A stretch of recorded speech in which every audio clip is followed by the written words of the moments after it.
Rules of the game तो Pakistani air force ने अब चेंज कर दिए हैं, बट व्हाट नेक्स्ट, स्पेशली सिंतास ट्रीटी, उसका क्या होगा, और पहलगाम जो इंसिडेंट है उसकी तहकीकात का फ्यूचर? देखिए, पाकिस्तान का मौक़िफ़ तो बड़ा क्लियर है कि इन्वेस्टिगेशन करो सब चीज़ों की। हाँ इंडिया नहीं मानेगा जी, मैंने पहले भी कहा था, मैं अभी फिर आपसे कह रहा हूँ। सवाल रहेंगे कि इंडिया मानता क्यों नहीं है, ठीक, और इंडिया के अंदर भी सवाल खड़े हो जाएंगे, क्यों नहीं मानते आप?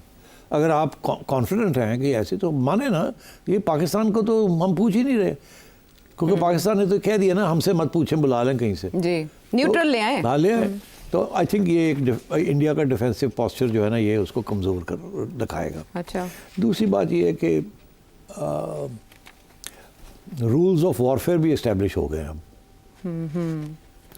रूल्स ऑफ वॉरफेयर भी इस्टेब्लिश हो गए और मैंने अभी आपसे जिक्र कर दिया, मैं अब आपको बता ही दूँ। जो मेरी चिड़िया की खबर है वो ये है कि पीपल्स लिबरेशन आर्मी PLA जी, जो कि कस्टोडियन है चाइनीज़ डिफेंस की, I think Pakistan and PLA और भी ज़्यादा क्लोज रिलेशनशिप होगी और चाइनीज़ टेक्नोलॉजी ट्रांसफ़र्स जो हैं बड़ी रैपिडली होंगे पाकिस्तान को।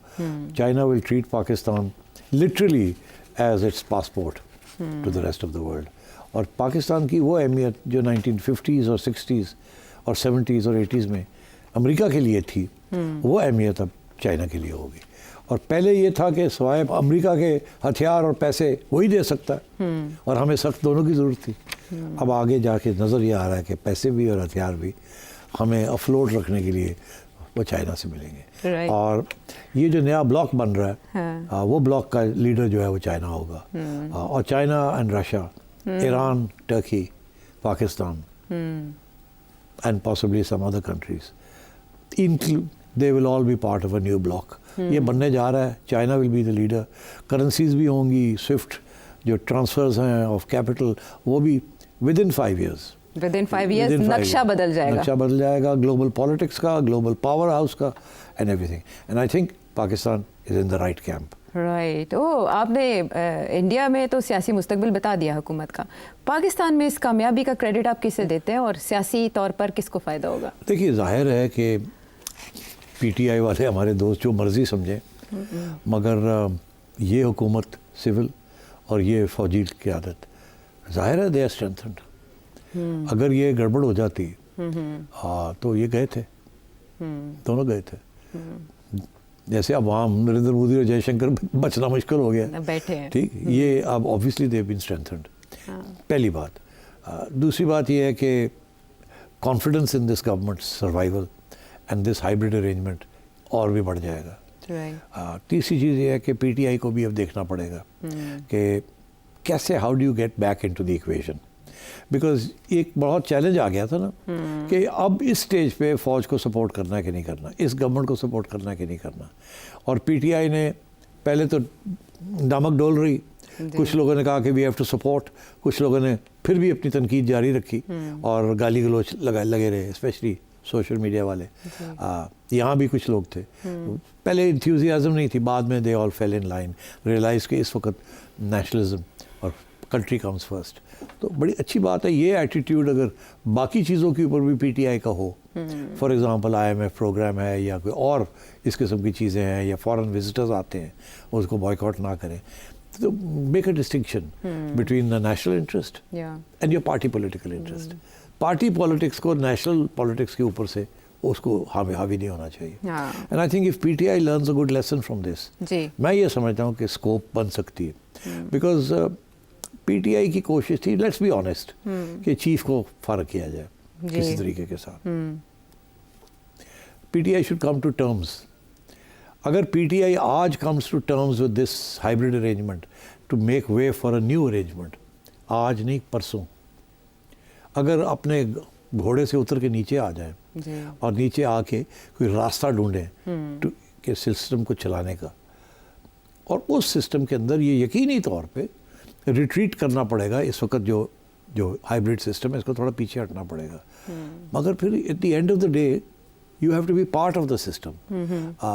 बिकॉज ये सिस्टम ने जिस तरीके से इस चीज़ को हैंडल किया है, इससे तो क्रेडिट आप नहीं ले सकते। और किया भी 9-10 मई को है, मई डे हो गया, इंडिया का एक और मई डे हो गया।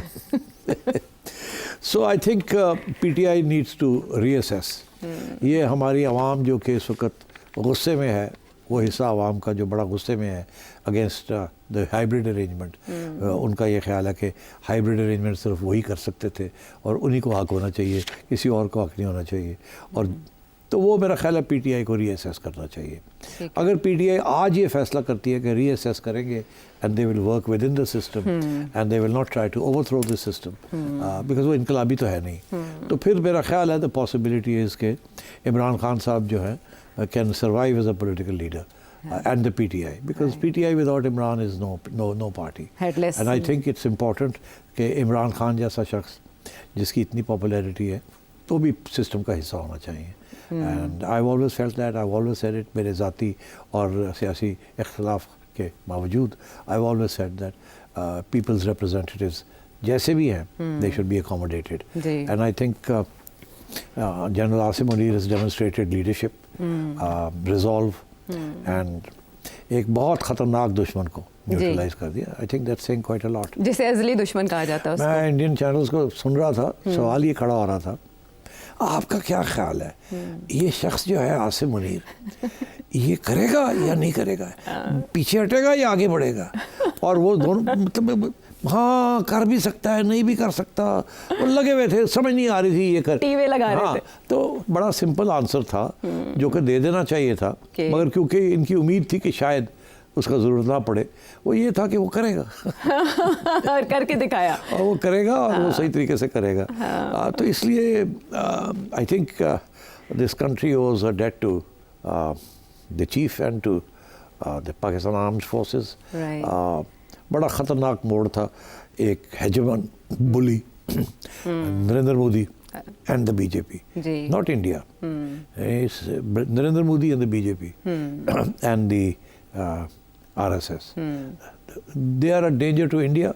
They are a danger to Pakistan. They are a danger to the region. They are the new Nazis of the world. Right. And therefore, जितनी जल्दी इंडिया की आवाम इस चीज़ को पहचानेगी उतना बेहतर होगा। बड़ा अच्छा इलाज पाकिस्तानी फ़ौज ने कर दिया है इन सारी बीमारियों का। तो आप समझते हैं इमरान खान साहब को भी उसी तरह ट्वीट करके आसिम मुनीर साहब को मुबारकबाद दे देनी चाहिए? नहीं, मैं ये नहीं कहता, मैं ऐसे नहीं कहूँगा कि वो ट्वीट करके नवाज शरीफ साहब ने मुबारकबाद दी, सब मुबारक दे रहे हैं आसिम मुनीर साहब को। मगर मैं ये चाहता हूँ कि इमरान खान साहब पीटीआई की तरफ से भी कोई पेशकदमी होनी चाहिए इस किस्म के ये मौका है, रस्म दुनिया है, मौका है, दस्तूर भी है। लेकिन वो भारत के जो अगर इमरान करता है तो बहुत बड़ा कदम होगा, बहुत बड़ा कदम होगा। और फिर वो आपने कहा रीअसेसमेंट की तरफ भी ये एक इशारा होगा, एक ओपनिंग मिलती है, सिलसिला खुल जाएगा, सिलसिला खुल सकता है, खुल सकता है, वक्त लगता है सिलसिला एक ट्वीट के साथ नहीं होता, मगर एक कंसिस्टेंसी दिखानी पड़ती है। बिकॉज मसला यही है ना, एक ट्वीट एक दिन दूसरे दिन यू टर्न, वो तो यू टर्न के मास्टर हैं, तो ये एस्टैब्लिश करना पड़ेगा क्रेडिबिलिटी एंड ट्रस्ट, और वो खान साहब ही कर सकते हैं। दूसरी साइड को तो करने की जरूरत नहीं है ना, कोई प्रेशर नहीं है उनके ऊपर, प्रेशर तो पीटीआई पे है। हाँ, चले 9-10 मई जो है वो तारीख में इस लिहाज से भी याद रखा जाएगा कि बहुत से लेसन्स थे इसमें सीखने के लिए, लेकिन भारत के लिए सिर्फ एक लेसन है कि पाकिस्तान से जंग अब सिर्फ फिल्मों में ही जीती जा सकती है। आपने तो जंग की बात की जी, मैं अमन की बात करना चाहता हूँ एक सेकंड के लिए। अच्छा। मेरा पैगाम भारत के लोगों के लिए है कि हम जैसे